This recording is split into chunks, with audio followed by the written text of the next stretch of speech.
Hi, Peter here from Coachwood Nursery and Organics on the beautiful central coast of New South Wales. It's autumn here and it's time for harvesting persimmons. And the thing with persimmons is that when you harvest them, you usually have way too many. You either give them away or you can store them.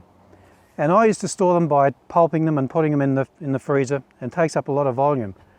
But I've just recently realised that you can dry persimmons and they're absolutely delicious when they're dried. So I'll just show what we do with drying persimmons.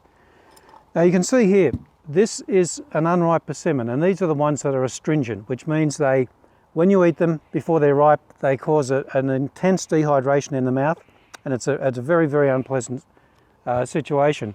This is when they're ripe. They're much darker in colour, and they've got the consistency of a tomato. They're quite soft. But if you wait until they're all soft like that, well, you've got a lot of soft fruit that you've got to try and store all of a sudden. Before they're ripe, when they're at about this stage, you can dry them, and when you dry them and finally eat them, they lose that astringency, which is really good. So what we do, we just peel the bottom of them first like this and cut the top out with a knife. This is the core, or the calyx, the spent calyx of the fruit. Cut a little bit around the top because sometimes they get a little bit of a mark on the skin. We don't peel the whole fruit, we just do that. And then we cut them into thin slices, about a quarter of an inch or around about 1 centimetre is all you need. You can go a little bit thicker if you want to. So you just slice them. This one we'll get about 4 pieces from, straight through like that. Doesn't matter if the thickness is a little bit variable. That's about what you want to do. And then you just have to dry them. Some people put them in a dryer or in the oven, but I prefer to dry them naturally. So I've got two methods here. You can either just put them on a sieve like this, or you can put them, we use plastic crates because we have so many of them.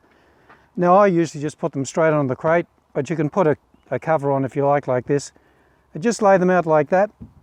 And in our climate here, we're getting about early 20s, but the humidity at the moment is quite low.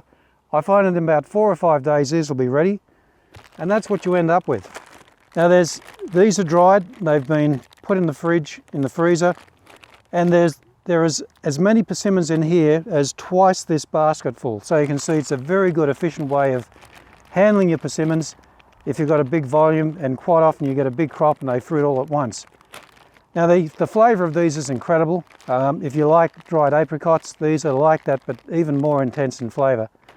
And if you want to come to Coachwood Nursery and see more about this, book on our website, coachwoodnurseries.com, and you can come to the open days or come to the Harvest Festival on the June long weekend. Thank you.